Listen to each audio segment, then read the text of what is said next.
Yeah, welcome back to the Headbangers podcast. We're here with Eric from Gatecreeper. How was the set? Oh yeah, it was great. Great crowd. It was packed. Everyone was having fun. A lot of movement. People were pitting and having fun. And we finally got to play a bunch of our new songs. And they're kind of, we wrote a lot of them kind of for like a festival vibe. So it worked out nice. So I was really excited to see it go over really well. Yeah, you guys have such like a rock star energy on stage. Like you really bring that forward to death metal, which I think is awesome. But yeah, honestly, incredible set. Like we were saying, like you guys, and then 200 Stab Wounds straight after is just too naughty. Oh no, it's awesome. Oh yeah. Yeah, 200 Stab Wounds is great, and so yeah, it's been fun touring with them and getting to play a big fest with them is awesome. So yeah, bringing the heat. Oh yeah, one thing I wanted to ask you is like, obviously the new record, absolutely great. But I noticed one thing that was really cool was like, obviously when you first started out in the first couple albums, there was a more like Death Doom vibe going on, but I noticed that took a lot of a backseat into more pure aggression. Was that like a natural sort of progression whilst writing this album, or is it a case of like you just felt like you wanted to write a more aggressive like Gatecreeper album?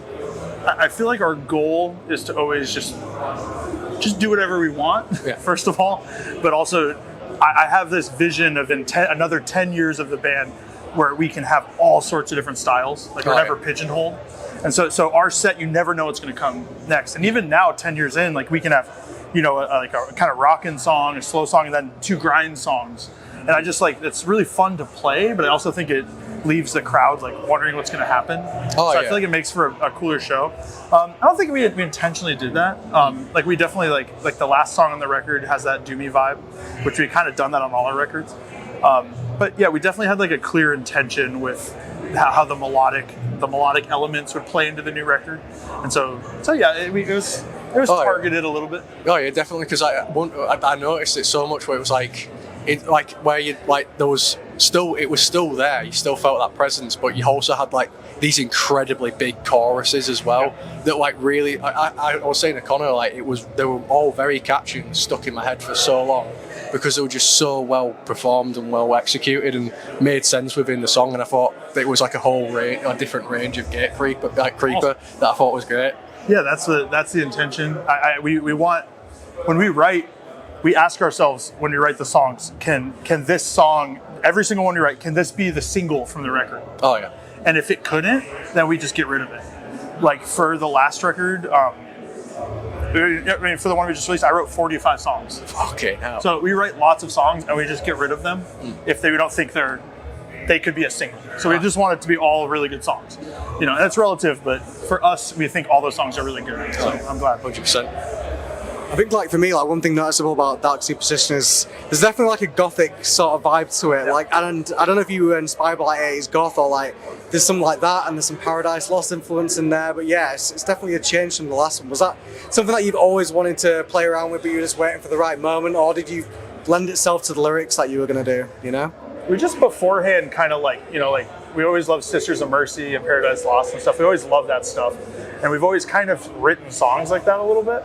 But when we start writing a record, I'll write a bunch of songs, Chase will write songs, whoever's writing songs will, and we'll kind of just pick ones we like, and then we'll kind of assess. We'll be like, we'll listen to it and be like, where can we go with this? And it kind of just naturally led that way. And then we definitely were like, okay, let's do kind of a Gothic kind of one, just for fun. And then once again, bringing it back, like we want there to be different energy and different vibes in everything we do. And that was what this one was. Yeah. It still keeps like the Gatecreeper formula as well. It's like the Gatecreeper touch on it. It's so nice. It's the same guitar tones. We write everything so that we can play it live, and we record it so that it can be played live. And so it's all the ingredients of Gatecreeper, just different songwriting. Oh yeah, man. One thing I also love that you sort of do is like the imagery that you choose, like whether it's a music video, whether it's just like a single art or anything like that, it's got a very unique sort of tone to it, and it really fits you as a band. Like, what is sort of like the things that sort of influence that and inspire that for the band? I don't know. It's kind of similar to how we choose what we want to do musically. Like for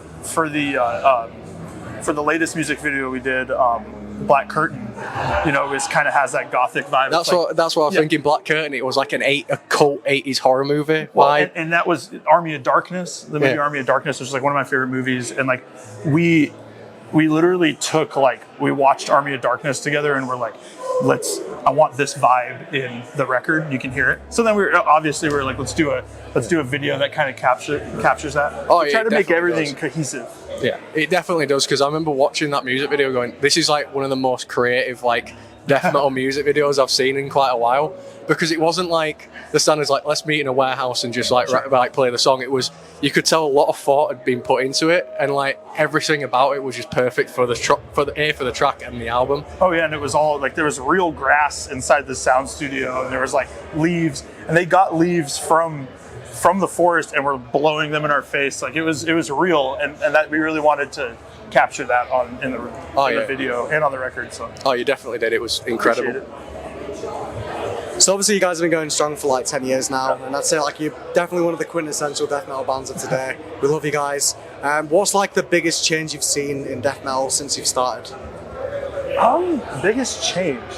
I've noticed that when we first started, there used to be lots of fights at our shows for some reason. I don't know. And I think there was this clash between hardcore kids coming out and metal. And I feel more nowadays it's just these metal kids, and people seem so happy. And I really like that. I look at the front row at our shows, and people are just smiling. And I like that a lot. And I feel more and more we're playing to younger people, a lot of younger people like us, and that makes me happy just to know that they're starting their metal journey, and there's so many cool bands 200 Stab Wounds, Frozen Soul, Enforced, just all sorts of different heavy bands, and it's cool to see young kids, and so that's something that stands out to me. There's a lot of younger kids. I think after COVID, a lot of people, when they were at their houses, probably got into metal just on the internet. But now there's all this cool music, so that they're able to access it now, and so come to shows. So I've just seen a lot of new blood, and so that's been cool. Yeah, I think as well, to answer your point there, I think a lot of hardcore and metal fans are now kind of joining as one. Sure. You've got 200 Stab Wounds, Frozen Soul, and you all have a bit of a hardcore vibe to you as well. Sure. And I think that kind of bridges the gap, so it's something there for everyone. Everyone's it's heavy as shit, which is what matters. Yeah, exactly. Everyone's welcome at our shows, and as long as you're being cool. Oh yeah, definitely. So obviously we spoke about this off camera and everything like that, but obviously we're at Damnation Festival. Who's the top band for you to want to see, obviously, whilst you're at the festival this year? I really want to see the new lineup of Nails. I have a bunch of friends playing in the band, so that's cool. And also Todd's great, and we love that band, so that's cool.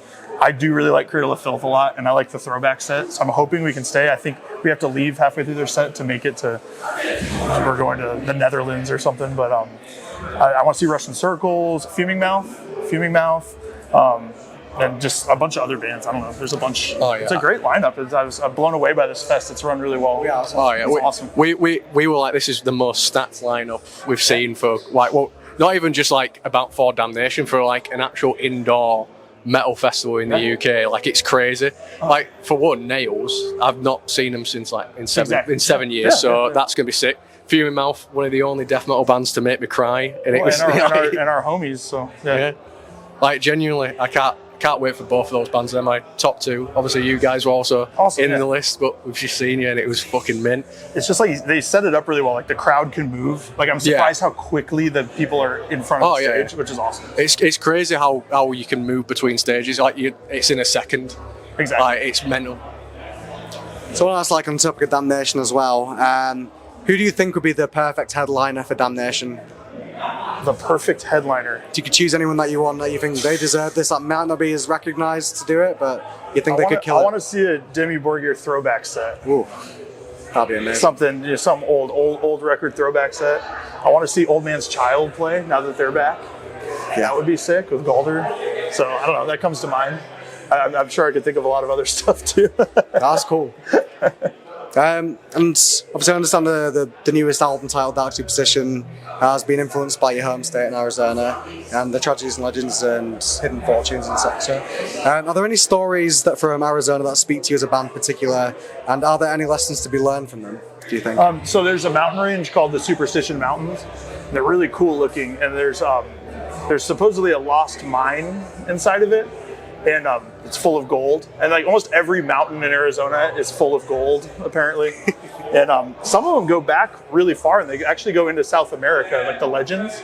And so, like where I'm in Tucson, about 150 miles south of Phoenix, where the rest of the guys are, and the Santa Catalina Mountains there. It goes back hundreds of years, but there's supposedly a city of gold in there, and so there's always this like mystique to it, kind of people trying to find the doorway into it. So I don't know, it's kind of cool. It's a strange place, and it's really hard to go into the mountains.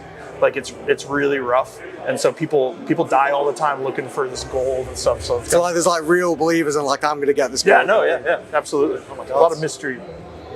That's cool though. It's nice to have like this sort of like folklore stories. It's a unique place. It makes for a good album. Absolutely, yeah.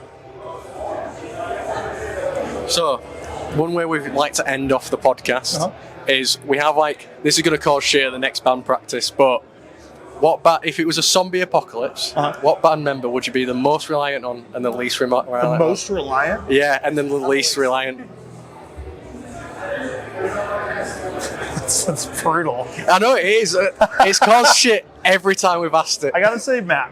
Oh yeah. I gotta say most reliable Matt, because he's my homie. And even if he wasn't, I'd still have to choose him because I love him. Least reliable. Sorry, Chase. I'm gonna have to say Chase. Sorry. It's always the bad one. I don't know. Yeah. The top two, we always get vocalist or bassist. It's like they immediately get dropped. I don't know. Yeah. Great guy. I don't know if the apocalypse. I don't know how he would do. Yeah, it's been great talking to you, man. Yeah, thanks, I really enjoyed your set. So yeah, You killed it. Honestly, it was amazing. Thank you so much.